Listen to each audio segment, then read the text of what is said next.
Welcome back. Today we are sharing 10 harsh decluttering truths over the last 8 years of lessons we've learned through decluttering. Yep. And we're going to jump right into these. One harsh truth is things that you once used and needed will eventually turn into clutter. Let me elaborate. So for instance, things that I used in my 20s, early 30s, you change as time goes on. Yes. And all of a sudden, I don't need those things anymore. Maybe I'm not doing that hobby anymore. Another really good example is having kids. You know, I never realized it till I had kids, how you have to constantly go through things and reassess what you're actually using in your home. As they grow. As they grow. Yeah. So for instance, you get through the baby stage, all of a sudden you don't need any of those strollers, all that stuff anymore. And that's not a bad thing. It just means that your life is evolving and you have to get rid of it. Yeah. So not all clutter is negative and bad decisions that you chose to do. Yeah, that makes sense. Sometimes I want to get rid of an item, but I don't. I delay. I think about it. I put it back. Like a blouse. There's a blouse that this time I'm going to get rid of. It's probably been 5 years since I've been thinking about I need to get rid of it. So it's actually going. It's folded. It's ready to go. But sometimes But it's still here. but it's still here. Okay, keep going. So I would save myself, and you would save yourself a lot of time, hassle, storage, all that stuff, aggravation. Just when you see something you really know that it needs to go, take it and put it in the pile, put it in the box, and quit waiting. I do that a lot. So I have a few things that are going, but I'll show you the blouse when it goes. When we let it go pretty soon. Let it go. Let it go. If you're new here and you enjoy videos with my mom and I, make sure you hit the subscribe button. I saw online the other day that someone had commented on a decluttering post and it said something along the lines of, all of that clutter used to be money. And that really stood out to me because I think a lot of the time we are meant to feel bad that we spent money on stuff that we're now getting rid of, as if we wasted money, we shouldn't have spent it. And that does happen sometimes. There have been times I've bought things that really, it was on a whim. Yeah. I shouldn't have bought it. But I want to talk about the clutter that was handed down to you and that came to you for free, but is still taking up a lot of your space. And so a harsh truth is not all clutter is something that you personally wanted or went out and bought, but it's something that was maybe gifted to you. Or I think of back when I first had kids and it was great. I got a whole bunch of free stuff, but at some point I really needed to limit how much I was accepting because I would take everything. And next thing you know, I had way too many clothes for my kids. I had way too many toys, just way too much stuff. So I think that's a harsh truth, is to actually pay attention to the stuff that you're even getting for free or accepting. Oh yeah, that's true. I, in the past, have held on to things because I think it's valuable. I've been told it's valuable. And I don't use it. I don't display it. And then I feel bad getting rid of it. Some things later I found out they're not even valuable and I've just been storing them for no reason. But it's hard to divide the value and what you really like. So for me, if someone says something's valuable, I'm not going to keep it unless I actually put it on display and enjoy it. If not, I don't care how much it's worth. I'm just not going to store things anymore because of their perceived value. Also, maybe you're going to keep it because it's actually valuable to you. You enjoy it. Oh, yeah. So it has a value to you rather than a monetary value. Right. But I'm talking about the things that were given to you. Yeah, mostly. that I don't want. It's almost similar to what you were talking about. But you kept it because you felt like I felt like it. You had to. Yeah, I felt like I had like a little gold mine there. I was going to sell it one day. Or I don't know. Become a millionaire. Yeah, there you go. But yeah, so no more of that. This is an important one for me. Clutter will reappear if you are not paying attention. And I'm saying this in the nicest way. I'm saying this to myself and to everybody. We have to pay attention to the clutter that is reappearing, coming back into our homes. This could be not only shopping, but as I said, accepting things. Even your kids will bring things in. So I think it's important to constantly declutter regularly. So throughout the year, I will go through my home, see what we're using, what we don't need anymore. If I have too many clothes, it's time to get the stuff out that I'm rarely wearing or maybe never wearing, haven't worn in a year or two, might not even fit properly anymore. So I just think it's really important to constantly reassess how much is in our homes, because even when we are being so careful to only shop for the things we need, do the one in, one out rule and all of that, we still get clutter coming in. I don't know. I really don't know where it comes from half the time. I go into my kids' room, but we could fill a whole trash bag of stuff.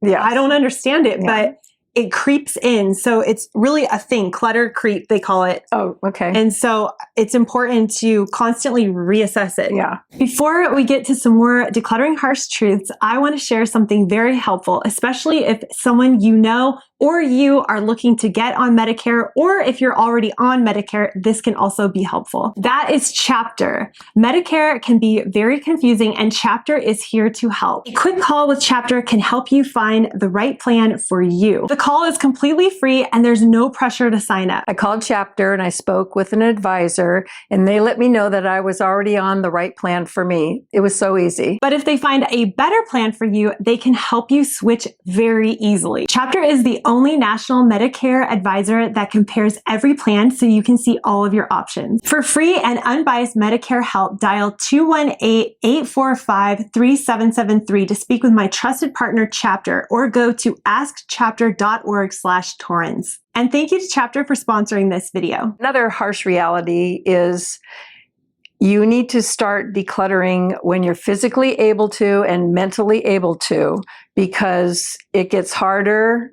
Every 5-10 years, it gets a lot harder to deal with stuff, to lift stuff, to just figure it out. It's mind-boggling. And I was remembering when my dad was passing, and he was in his early 80s, so I was in my early 60s. And he had collections of things that I asked him to go through and help me try to get rid of it. And he said, no, we're not going to get rid of it. I'm just going to leave it for you to deal with. And I'm like, thank you. So I ended up having to deal with some things, quite a bit of stuff, and finding the right people to get them, buy them, get rid of them. After he passed away. After he passed away, right. Yeah, because he wasn't going to get rid of it. So it was hard. It was hard for me to deal with, and I just wouldn't do that to you. But also, I just think we want to take control of our own things. We should want to do that to find homes for our own things, or decide whether they get thrown away or sold or whatever, and not put that on to someone else to have to do it. So do it while you can, because it gets harder and harder, and you're going to need help. Do it before you need help. Right. Do it when you can make all those decisions and physically lift things. And that's my advice. I agree. Okay. The next harsh truth that I know both of us have struggled with in the past is when you go to declutter something, you might not always find the perfect home for that item. That's a big problem. We will spend a lot of time sometimes trying to find the perfect person or the perfect place to give it to. And we've talked about this in depth before in other videos. But the thing is, if you really don't want that item in your life anymore or in your home, it doesn't really matter where it's going. We just have to accept that it's going out of our home, and we need to move on, because I know we both have spent a lot of time wasting time just thinking about that. And then in the end, just give it to the thrift store, and whatever happens, happens. Yeah. Because if you truly don't want it in your house, you truly want to get rid of clutter, that's really the only way to do it. Because if not, you have boxes in your rooms of just boxes of things having to be dealt with, and you don't want to deal with it. So bite the bullet. I know that's been really hard for you. Oh yeah, it's true. Yeah, just do it. We do try. We try to find the right home, but sometimes you just have to accept you're not going to find the perfect person. Yes, right. That was funny. Okay. I laughed. Okay, so this one, sometimes you want to declutter and people are helping you, and sometimes it can get annoying because they don't see things the same way you see things, and they're not emotionally attached to items the way you are. But you need their help, and they're trying to be very helpful. But yes, you have to, they've got to give a little and you got to give a little to make it all work. Mm-hmm. But yes, it can be annoying when someone that doesn't have anything invested in that mentally or emotionally in a thing, and just get rid of it. And you're like, oh, I can't. And so anyways, you have to choose who you're going to have help you, but you need someone to help you. I really believe in that, because sometimes it's really hard to get motivated all by yourself. So someone there is what is the best way to get things decluttered. And you wrote here too, it's hard to hear the truth. Yeah, it is. It's like, no. Because a lot of the time I will point out things that I'm not trying to be mean. I'm not telling you just throw it away, but I will point out things that you've even told me, I don't like that. I don't like the way it looks. I don't really want that in my house. But then not even 2 seconds later, you're saying, oh, maybe it can fit in this closet or go in that room. Yeah. And so it is hard. Yeah. And on this flip side, you come to my house sometimes and you'll say the same things. Just get rid of it, or you don't need that. Yeah. And so I think whenever someone is seeing items from the outside, it's very easy. You have an easy time decluttering my house. Yeah. But you have a hard time decluttering your own house. Right. So I think it is easier to see the clutter in someone else's house. Oh, yeah. And you think, just get rid of all that extra junk that's on the counter. Yeah, right. But really, it's hard when it's you. Yes. So I totally agree with that. So that's a harsh one. Yeah. Don't worry, I'm not offended. Oh, I know. You would have been offended a long time, because we always go back and forth about things. I find a lot of the time when I'm looking at decluttering ideas online or different comments people have on threads that I follow, at decluttering advice and stuff, I will see people say, just get rid of all that extra stuff. You still have too much stuff, in other words. And then you'll see someone in a really big house that has a lot of stuff, but it doesn't look like a lot of stuff because it's all spread out.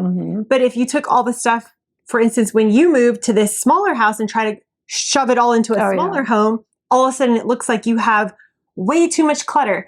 So what I'm calling this is thresholds. Everybody has a different threshold of what they consider to be too much clutter or just the perfect amount of stuff.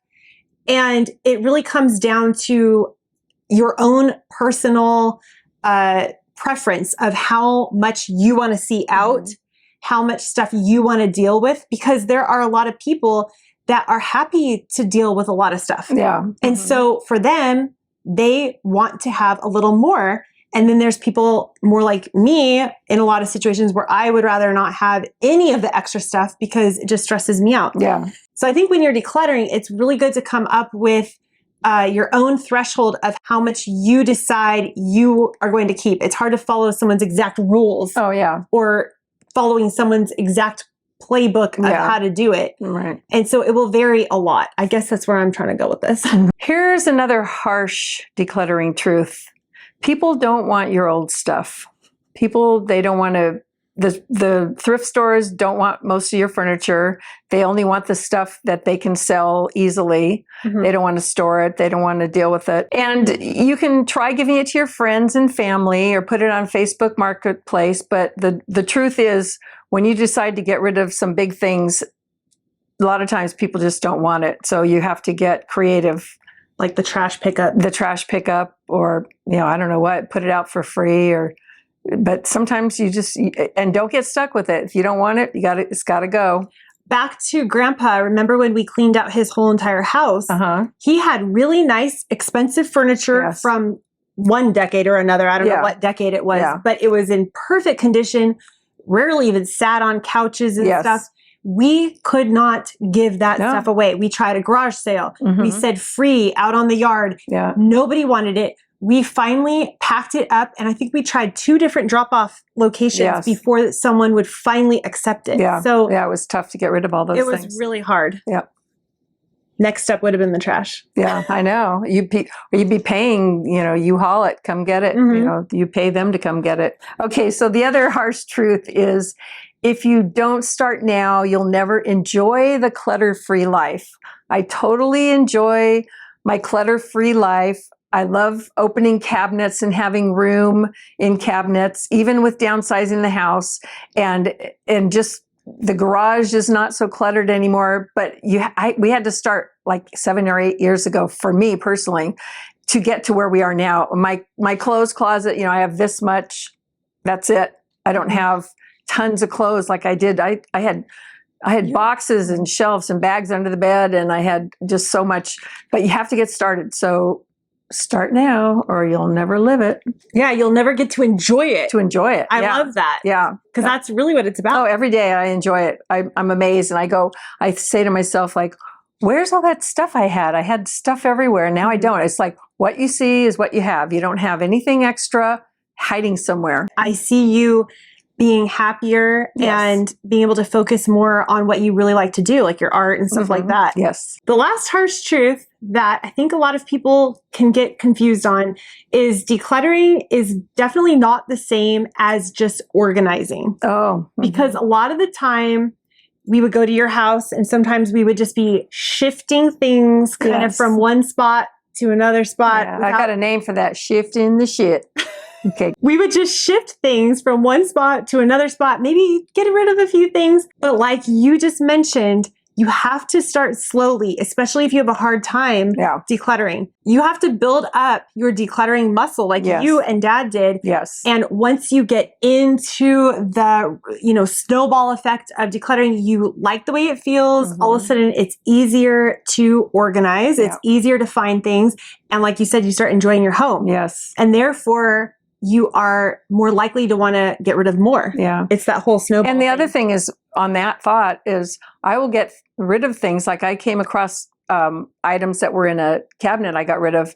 And Levi and I were going through that. Oh, what are all these keys and stuff? We actually got rid of them. We didn't save them for a declutter video or any of that. We were getting rid of stuff. So now I'm more prone to get rid of it immediately without even saving it up. So that's a good thing. Yeah, I know it is. It's just it's not good for the video, but it's really good for you. It's good for me. Yeah, just throw it in the trash. I've seen the benefits in your home. I feel the benefits in my home. Yes. So if you are in any way reluctant to start decluttering, I always say start small, start with one drawer, one place, and get started somewhere. And next thing you know, you will be enjoying the clutter-free life too. Yep, you will. If you need help decluttering, I have an ebook with a lot of helpful advice. I will link that in the description box below. Thank you so much for joining us today, and we'll see you in the next video. Bye. Bye. Whether it's clothing, I don't know, or a tool, and then forget the tool. I can't think of a tool. Just start again. I don't know why I said tool. Okay. A hammer. That old hammer that doesn't fit anymore. Okay. Okay, start over. Another harsh truth about decluttering is that if you don't do it now, you'll never do it. Or no. Say what? If you don't do it, you're not going to do it. It ain't going to happen. No, I don't think that's right. No, that's not right. Okay, the truth is